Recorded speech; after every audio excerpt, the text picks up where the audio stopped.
Hi, thank you for joining us today for our NFTs a Fad. It's a fireside chat with Dan Heyman and Victor Wong. We'll be talking about the current market for NFTs, also the business use cases, and what the future holds for NFTs. My name is Jeffrey Powell, and I am joined by Dan Heyman and Victor Wong. Dan is the co-founder and CEO at Palm NFT Studios. Dan is also the former general manager of protocols at Consensus. We also have Victor Wong, one of the co-founders and chief product officer of BlockApps. Victor is a recognized thought leader in the blockchain space and is a founding board member of the Enterprise Ethereum Alliance, the world's largest open standards enterprise blockchain project. This is a very interesting chat we're going to have today because Dan and Victor really a little bit come from opposite sides of the Web3 world. And it's really going to give us a comprehensive view of the NFT market, where it is now and where it's going. With that, I'd like to turn it over to our panelists. Dan, let's start with you. Maybe you could give an intro on Palm and talk about non-enterprise NFTs and what your organization is doing, also a bit maybe about the structure of your organization. Yeah, absolutely. First of all, thank you, Jeff, and thanks to BlockApps for inviting me and hosting this. Always excited to be chatting with you. As Victor mentioned, the green room, we go way back and we've been working in various ways for a number of years. So just by way of my background, prior to Palm NFT Studio, as Jeff mentioned, I led the protocol engineering team at Consensus. And what that means in practice is we had implementations of Ethereum 1 as a software client. We had an R&D implementation and then now a production implementation of Ethereum 2. And then also we had sort of the leading or one of the leading enterprise Ethereum implementation. And so it gave me a pretty good view, similar to the view Victor and BlockApps have, of what certain verticals and certain requirements were for core blockchain infrastructure and blockchain apps to really drive adoption and really drive high quality real world use cases. And while I was doing that, it occurred to me that a lot of the software that we built originally for financial services use cases could solve something like 80 to 90% of the challenges that media and entertainment and art projects were having in the NFT space around Ethereum. And so that was sort of the genesis idea behind what is now Palm NFT Studio and the Palm Network. But it also occurred to us that the needs in the NFT space are very different in many ways than the needs in financial services. And the biggest difference is in my world now, content is king. And so to a certain degree, technology is important, but it's subservient to the content and the experience and the fandom and all that. And so we sought out to create a company with best-in-class, leading creative capabilities and creative partnerships. So this is the genesis motivation. What happened out of that is Palm NFT Studio that's co-founded by myself, Joe Lubin, who's sort of co-founder of Ethereum and Consensus, and then Joe Haig, who is one of the leading players in the contemporary fine art world, who works with Damien Hirst and Gerhard Richter and the states of Lucian Freud and Francis Bacon and so forth. And then David Heyman, who's one of the leading film producers in the world. He produced all the Harry Potter films, Once Upon a Time in Hollywood, Gravity. He's doing the Barbie movie now and Willy Wonka remakes, and et cetera, et cetera. So we thought that was a great combination of technologists and content. And fast forward 14 months, we're now about 80 people in-house with sort of 30 contractors we work with very closely. We've raised about $40 million. Microsoft is our leading investor. And our pitch, our story is we help traditional entertainment universes, entertainment companies, IP owners enter the Web3 space in a way that's exciting for their existing fans, in a way that attracts new fans, in a way that is not going to make their legal department yell and scream and fire everyone who's involved, and in a way that drives long-term value to the business. And so that was a bit of a ramble, but that's what we do. I'm happy to go into how we do it and sort of what the team looks like and so forth, but we're really excited. We work with everything from Damien Hirst to DC Comics and Batman, for me, who's been on the protocol side for a long time, working with projects that, my mom can understand is also really rewarding. Thanks, Dan. Thanks for that. And yeah, it's very cool and very exciting what you're doing. Congratulations on all your success. Let me also say to the audience, because I forgot to say it, if you have any questions, please use the Q&A button at the bottom of your Zoom screen. We will not be monitoring the chat feature, but if you have questions, use that Q&A button, and we will do our best to get to everyone's questions during this chat. Now, let me turn it over to Victor. Victor, please introduce BlockApps and what BlockApps is doing in enterprise NFTs. Yeah, so at BlockApps, basically we are the leader in Web3 commerce for business. What that means is we effectively use blockchain technology to create what we call enterprise NFTs, or digital twins of real world assets and products, and making them more trusted, transparent, and fair by digitizing them on blockchain. So we really focus on 3 areas where we do this.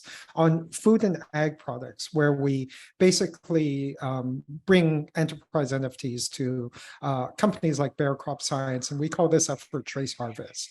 And the reason that these companies want to bring and NFTize these products is they have complex supply chains, and they want to be able to add data across these complex supply chains in order to see what's happening, provide better outcomes for their customers, and also increase the value of their products. So think of, a product like coffee, where you can go to the supermarket and it just says a can of coffee and it's worth, a certain amount. But if you go to a high-end coffee store, they will provide you information on where it was raised, the variety of coffee, when it was harvested, all of this additional data points, and that increases the value of the product. And we work on use cases like that in the food and ag space, particularly with Bayer Crop Science, the world's largest provider of seeds.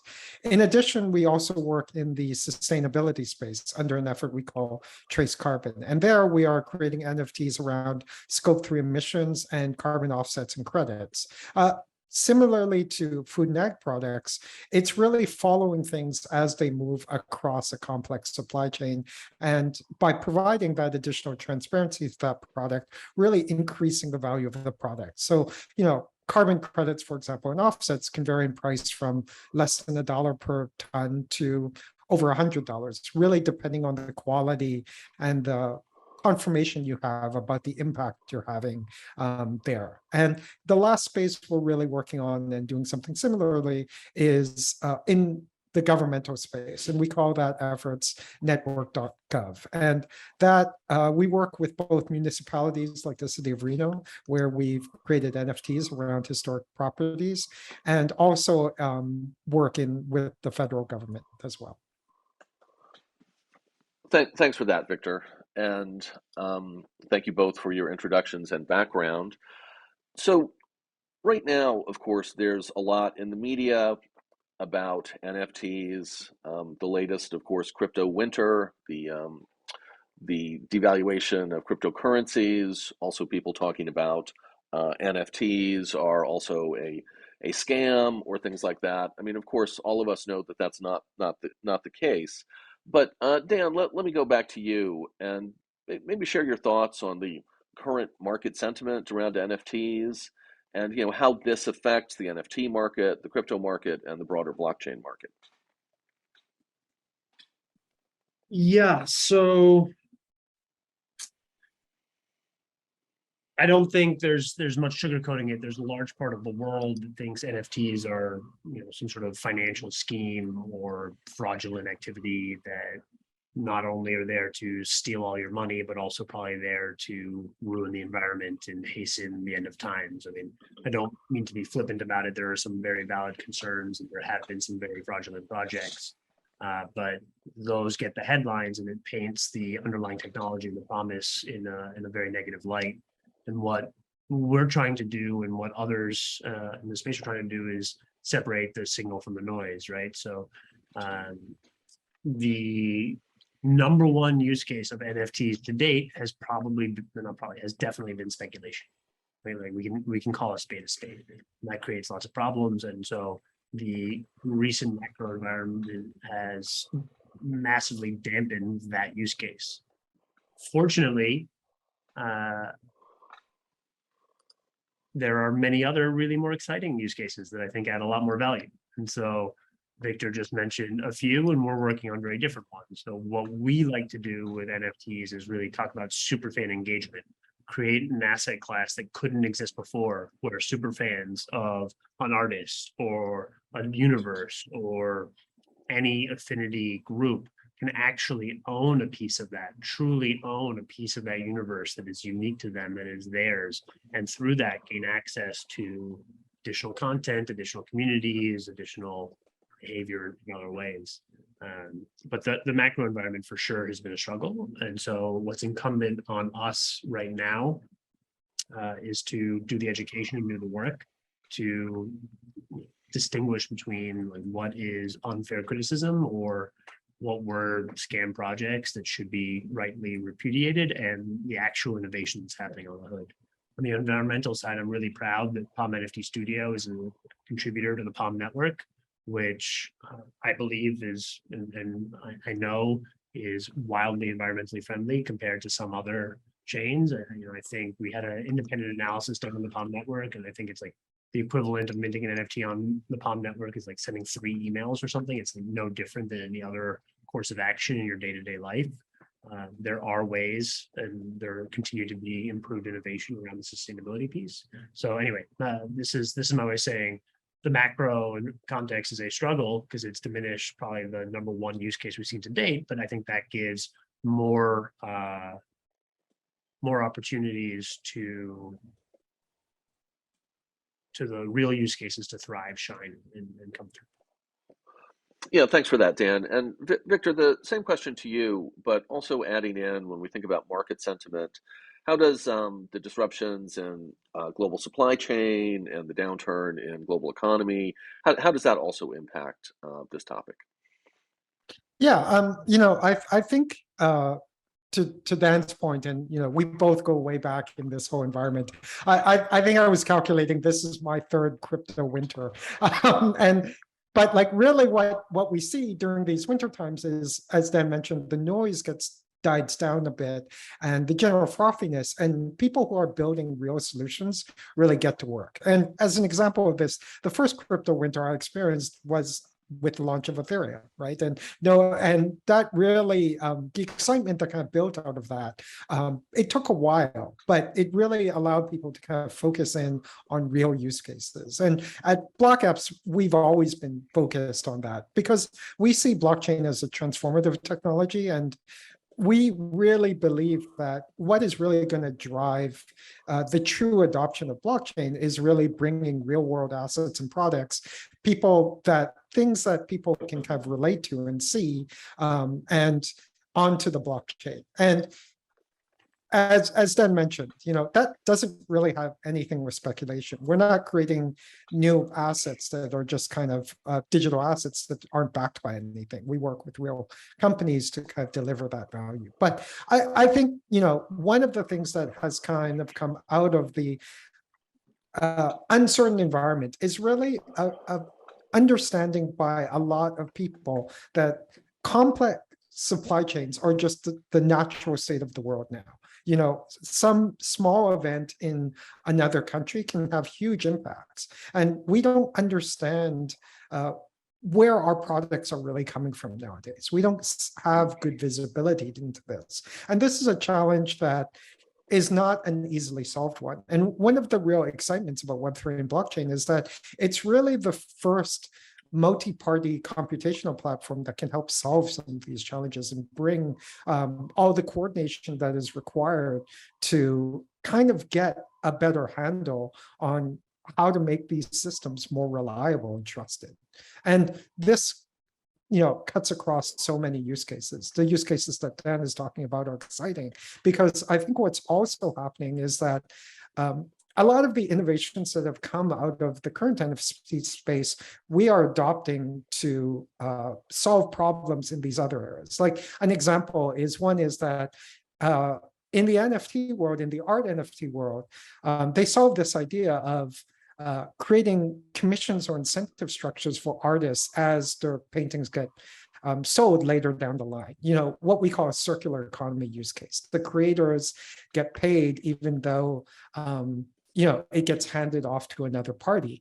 And what we saw is that exact same technology can be used to solve huge problems in the sustainability space. Because right now, there's no incentive, for example, a grower who is planting trees to provide a carbon offset to not chop down those trees and grow new trees to try and sell them, right? Like once you sold that carbon credit, there's nothing. But by being able to provide an ongoing commission structure, it really helps solve that problem about why those parties should continue to provide the value that they do on an ongoing basis. So, even though there is a lot of froth and a lot of speculation, also a lot of underlying work on the technology side has been created that can be adapted to these real world use cases that we're focused on. Thanks for that, Victor. And let me say to each of you that if there are things you want to respond to what the other one has said, please feel free to.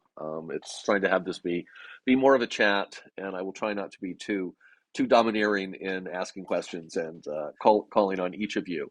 But actually, you both said something that I want to follow up kind of on a sidebar on, which is, Victor, talking about carbon credits and carbon offsets, and you both talked about sustainability, in the same category of things you hear about in the media. Something that certainly is a drum that you hear being beaten sometime is the large energy consumption of blockchain networks. And I know that both of you have feelings about sustainability or are involved in it. So maybe Dan, start with you. Like, how does that relate to Palm and what Palm is doing and energy consumption?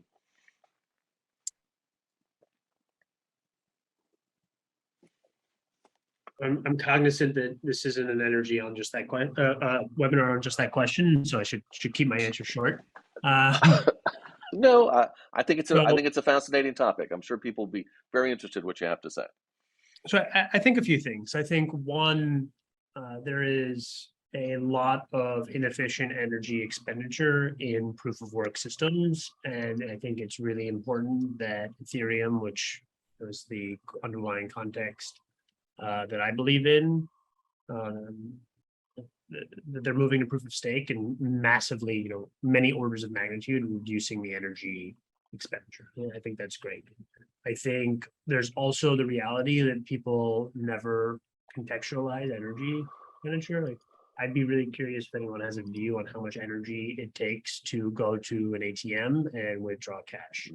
Because you had to have that ATM manufactured somewhere, and then you had to have it shipped around the world, and you had to have the cash put into the machine, and then you had to have the customer service people going to an office building around the world to figure it out. You probably have a bank somewhere that has a skyscraper with people going to it every day. And these are really complicated questions, and I think it's important to be asking those questions, but we shouldn't just be asking them about blockchain. Now, since we have asked it about blockchain, what's the answer? So proof of stake first is a many-fold improvement. But then there's an increasing feeling or strategy that app-specific or use case-specific chains are going to become more and more prominent in blockchain. I believe in that. Palm Network is an NFT optimized chain. It's really focusing on NFT use cases. And for us, one of the characteristics we thought was incredibly important for an NFT optimized chain is sustainability, because to serve artists and creators, you need to speak to them, and we're not going to get adoption if we're doing meaningful damage to the environment. And so we constructed a chain that had characteristics. Microsoft actually did an analysis of the Palm Network as part of their due diligence when considering investing, and it got the best possible score on their sustainability calculator. And we made trade-offs to achieve that, and we're very proud of it. So I guess this is a long way of saying it's an important point. It's solvable. I think the amount of concern is disproportionate, probably, to the severity of it. But I'm glad that Palm Network are thought leaders on this and pushing the industry towards more sustainable answers. It's really important to us. Yeah, thanks, Dan. And that's a great point that you make about there's this hyper sensitivity to it in the blockchain world, and people don't think about it in other aspects of their daily lives. Victor, same question to you and BlockApps. Yeah, so as Dan mentioned, we've really focused on optimizing our blockchain for around real world asset use case or the enterprise NFT use case. How do we bring on that?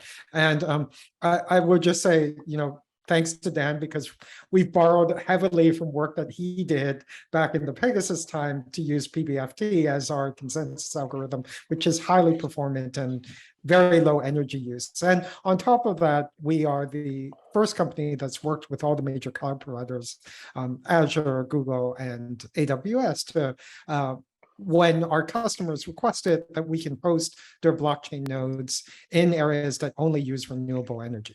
But I will say that, I think we all think that proof of work is a wasteful in terms of energy type system, and that there are definitely improvements that have come along the way. And that's a part of the entire blockchain story, right? Like, I think people tend to paint blockchain with a broad brush. It's all about speculation, or all about bad energy usage, where there's actually it's a very dynamic ecosystem.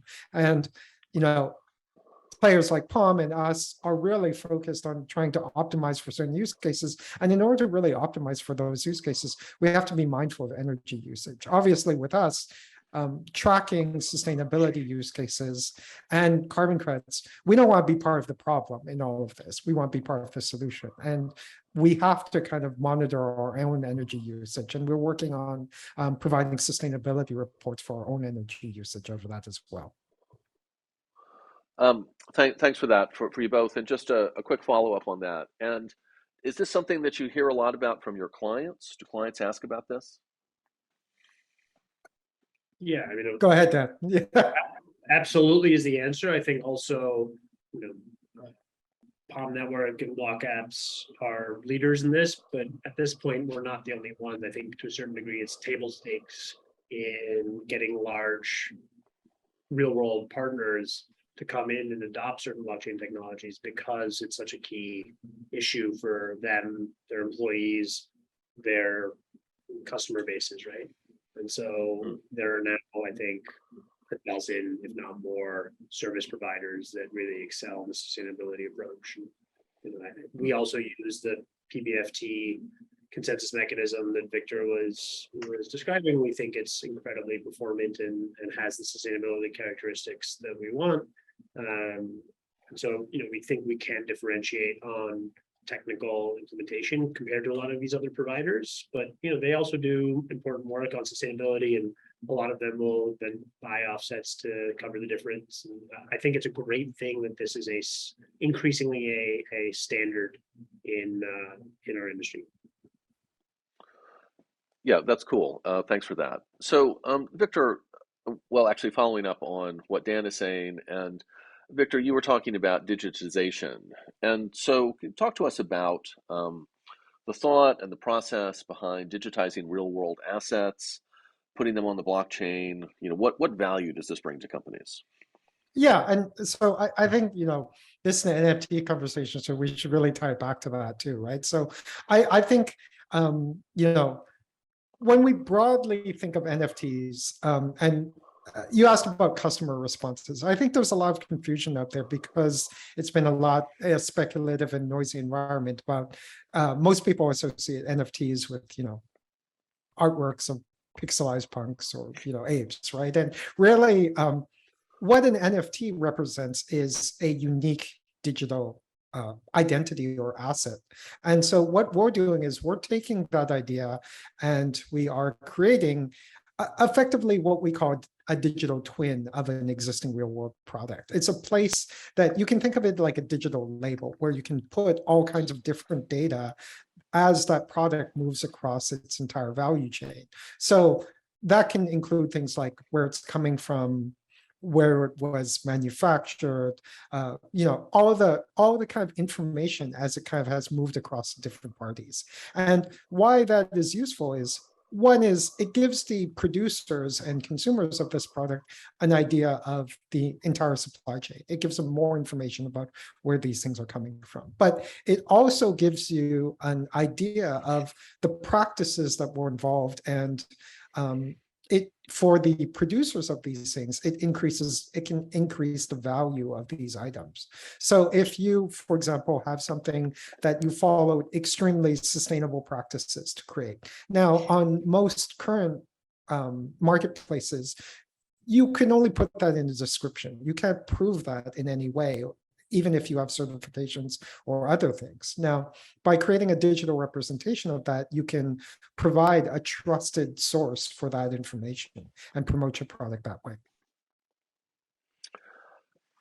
Thanks for that, Victor. And also, let me say to my fellow people on this webinar and also the audience, when you see me putting myself on mute and hacking and blowing my nose and stuff, it's because I'm getting over having COVID.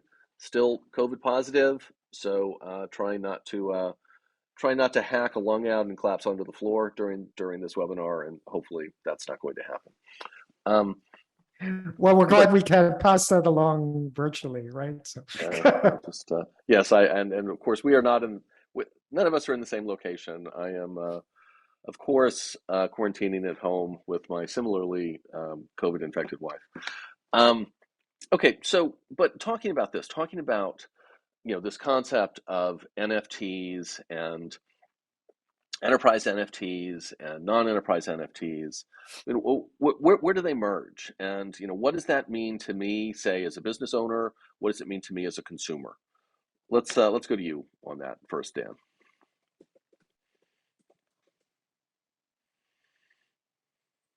So I like to think about these things maybe too philosophically. So feel free to ground me at some point if you want. I think if we had to discuss NFTs as an enabling technology, right? We're seeing a couple of really important potential changes, and at a high level, in 5 years, 3 years, 10 years, I'm bad at time horizons. We likely won't be describing NFTs anymore in the same way we don't use the word cyberspace or like some of these antiquated terms, because it's just ubiquitous. It's the way asset ownership is imagined. But in terms of philosophical impact, I think there's two key changes that NFTs as an underlying technology enable, and then those key changes can be applied to different verticals and use cases in many different ways. So one is what Victor just talked about. So, and this is not this is more of a blockchain capability than an NFT per se, but NFT is sort of a special implementation of it, is transparency and trust, right? Like a single public source of truth that you can then use to verify, annotate, adjudicate, and sort of make claims about underlying behaviors. And that's really powerful because there's a cost, real world cost to not having trust, right? And that's counterparty risk. That's why insurance exists. There's like all these things, and it's, I don't know the number, but like trillions of dollars are lost on trust. The second one is, there's a little story I like to tell, which is when I was a teenager, I had a CD collection, right? And I had this booklet where I had my CD in. And when people would come over to the house, my friends would come over to the house, one of the things we would do is we'd sit down and we'd flip through my CD collection. That's, maybe we'd listen to the occasional CD, but really we'd look and discuss the things that were in there. Why? Because those CDs were somehow extensions of my identity. The fact that I owned them represented something about me, who I was, what I believed in, what I wanted to be, whether I was cool or not, whether I was, emo or not, or, whatever it might be, nerdy or not, whatever it might be. And the things I really loved, I had posters on my wall, right? Really, really clearly. Those weren't tradable assets in the sense like there was no secondary market for these CDs, there was no secondary market for these posters, but they were small bits of the creators I loved that I owned, and therefore they became extensions of my identity. As the world has digitized over the last 20 years, we've completely moved away from that ownership relationship to a rental relationship where I stream or I follow on social media. And that has done wonderful things in terms of access. We have unprecedented access to content and to our fans, but I think it's fundamentally changed the psychological relationship between fans and creators and the role that identity plays in the digital context. And so NFTs enable identity formation in a brand new way digitally. And that'll apply to all industries, all affinity groups, all capabilities. I think those two things are general purpose capabilities that are going to change the way we imagine our digital experience. That's really interesting, Dan. And when you say that, are you talking about the individual consumer, or are you also talking about businesses and how they may choose to represent themselves? But both. I mean, like trust and identity are universal concepts. And like the way we actually see those manifest will be different across, B2B and B2C. But the underlying capability, the underlying technologies, and the underlying philosophical and transformation will apply to both. And I'm a big believer that enterprise adoption is what's needed for mass adoption of this technology. And so I really believe like the channel to large adoption is through enterprises that are willing to do the work to adopt the next wave of innovation. And so it'll likely be driven by these large enterprises, but it's going to affect business and consumer alike. Yeah, that's really, really interesting. And Victor, to you, following up on that, but also interested on your take, is every organization, is every business a candidate for adopting NFTs? What's the value of NFTs to a business? Please feel free to weigh in on any or all of these topics. Yeah, I totally agree with Dan. I think one of the really interesting kind of enabling or nexus points around NFTs is really around identity, right? Like, because if you think about as we kind of move to these products, I think what's driven a lot of the speculative uses is the ability to be pseudonymous on various blockchain networks, right? People can create NFTs or create an asset and claim something that they don't really have ownership of. And this can be, a real world thing or a picture that they've taken of a brand's item and they just claim ownership of it. They really don't have it. And really, if you think about the way brands work nowadays and the way companies work nowadays, they've spent a lot of effort creating a reputation around their identity. And they need to be able to attach that identity to the digital representations that they create in the NFT space in order to kind of leverage the value that they've created. So, the value of a Chanel handbag versus a knockoff is dramatically different because of the history and the things that brand has brought. And at BlockApps and the projects we do, we really focus on what we call verified identities, right? Like verifying the participants that are stamping their claims to it. You want to know where that is coming from. And I think that's one of the areas where the enterprise is really, really focused on. They want to make sure that, who am I dealing business with, and who am I working with? Because if someone is claiming something, they need recourse if that claims aren't true. And so the sort of standard sort of anonymity that people work in the blockchain space doesn't work in that particular kind of use case. Now, I'm not saying there's no reasons to have that. I'm just saying that in the particular world of, like the working with enterprises and NFTs, identity is a crucial factor. And to kind of answer your second question about what kind of products make the most sense, the kind of products that the most sense is not every product. So it's not about companies, but really about products and assets that those companies want to digitize. So I would say that not every product or asset makes sense, and there are really two properties that we kind of look for when we look for these use cases. One is, like I said, complex supply chains. If it's just something where, someone makes something and hands it off, and, that's not an area where we think digitizing that brings a lot of value, right?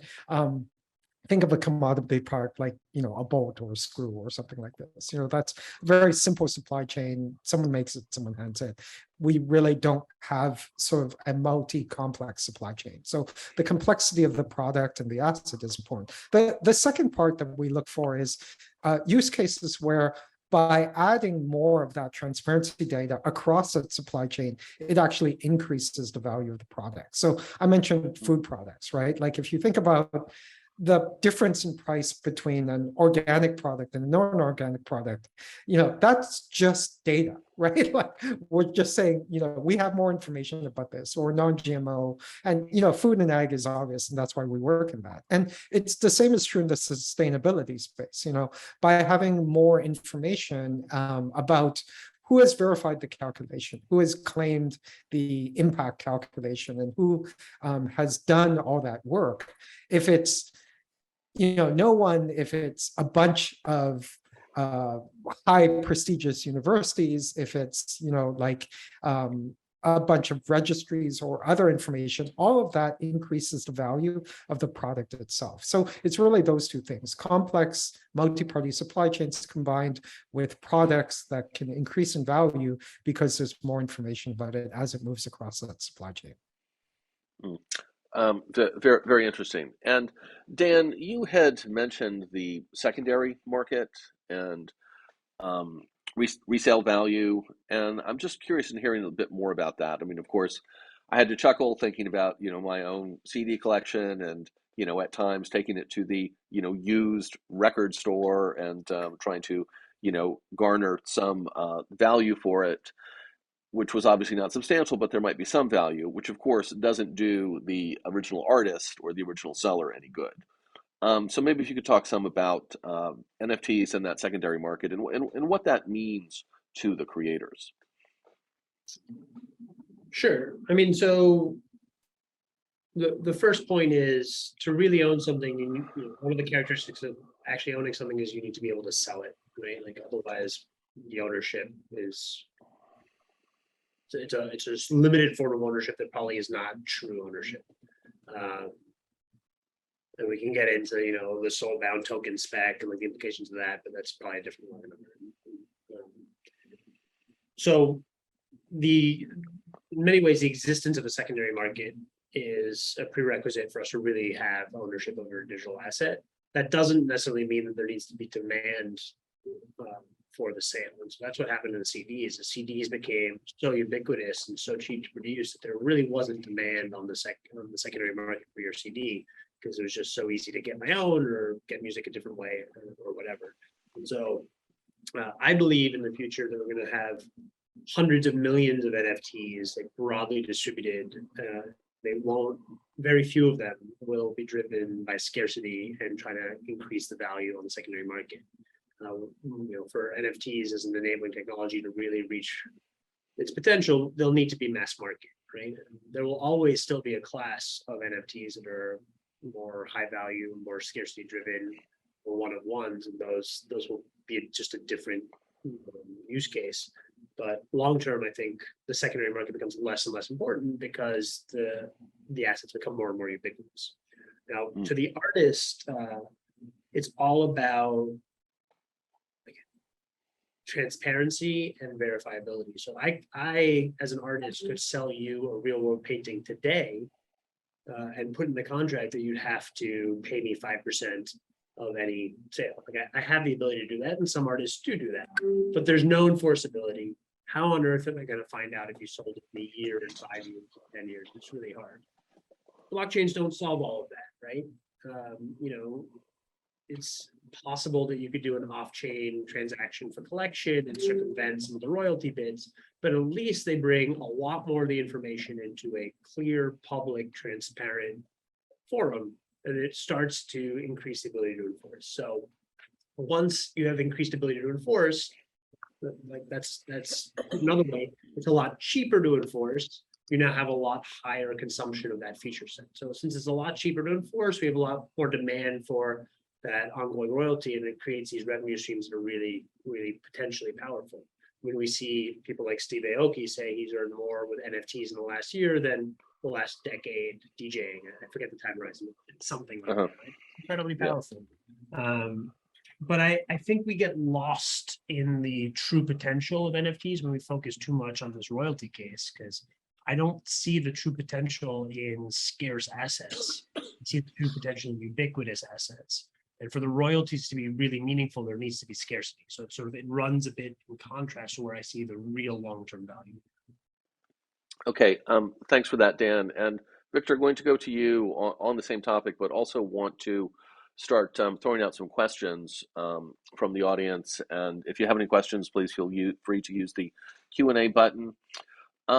So Victor, a couple questions. How does the gravitation of renting instead of owning assets make NFTs more viable, attractive for the consumer, whether B2B or B2C? And then along the same lines, how can companies, whether or not B2B or B2C, leverage NFT technology to drive value for their clients? Yeah, so I think, not everything will become a service, right? Like when we talk about renting versus owning, the ownership is still important.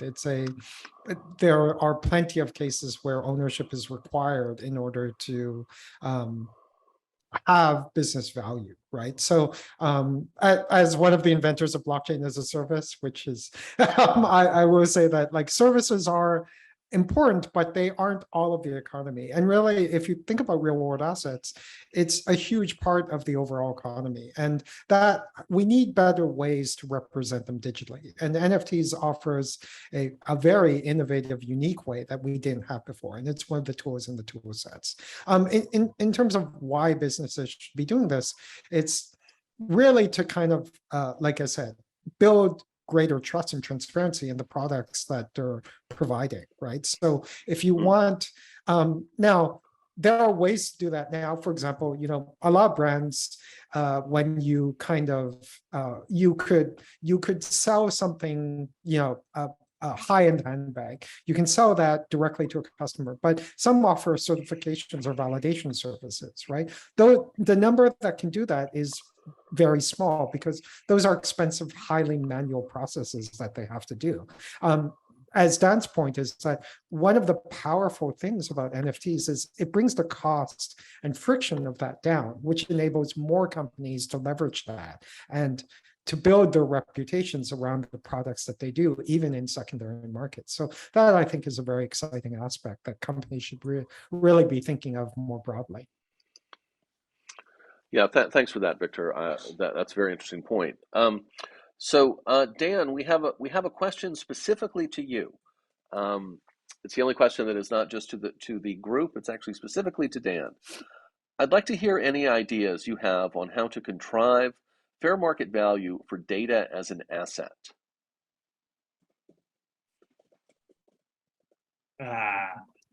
That's for me. Okay. That's for you, and it goes on. But I gave you the short version of it. I mean, so the short answer is I don't know. I'm not an expert on markets for data, but what I will say is liquidity is always a prerequisite for fair pricing. And so when you bring assets, like there are data DAOs that are coming out, and data NFTs and things like that, and you bring them to more liquid markets, I think that will move a long way to getting fairer pricing around that data. Okay, thanks for that.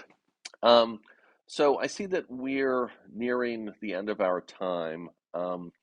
Let's start with you, Victor. Anything that you want to wrap up with in talking about enterprise NFTs, what it means to businesses, what it means to the consumer, or actually on any of the topics that we've talked about? Yeah, so and I was just kind of looking over the questions. I think one piece that we haven't really touched on is really around standards. And one of the exciting things that's come out of NFTs is the development of standards and ways to organize this information that becomes a lot more interoperable over time. So, that's something Dan and I are working on in various aspects of our work, but it's an important part because if there's no common way to understand the data that we're providing, it makes it much more difficult to create, greater liquidity in these markets. And ultimately, what we're focused on at BlockApps is really, like we said, unlocking value through these technologies and doing that through real world assets. Thanks for that, Victor. And Dan, we'll give you the last word today. It feels like a lot of responsibility. Okay. I think the most common conversation in the NFT space per se, but probably blockchain and maybe even tech generally, is what to do in this broader macro environment, recession potentially pending, and funding environment cratering, sort of what feels like a bit of a tech winter. And for me, I think the answer is focus on the actual real world value you want your technology to provide. Too often over the last 18 months, projects have sought that speculative value, and with some with great success, for better or worse. But now's the opportunity for us as an ecosystem to prove to the skeptics that this has transformational potential. There's a lot of work to go, but what's exciting is there's a lot of talent, funding, resources, innovation happening in our space, and those will come together and coalesce. Some will die off, but some will thrive into new innovation, new capabilities, and new uses of an underlying technology we can't even imagine. And so that's the boom and bust cycle we've seen throughout history around technology. That's the boom and bust cycle we've seen within the internet. And that's the boom and bust cycle we've seen many times more quickly around blockchain. And so for those who have the fortitude and the luck, in some sense, and flexibility to stick around, now's the fun time to really build stuff. That's great. Thanks, Dan. I think that's a great note to end on. So I want to thank Dan Heyman, founder and CEO of Palm NFT Studio, and Victor Wong, co-founder and chief product officer of BlockApps, for being here today for this fireside chat. Our NFTs a fad. I'd like to thank everybody for attending. I'm Jeffrey Powell for BlockApps. Thank you. Thank you. Have a great day. Thank you, everyone.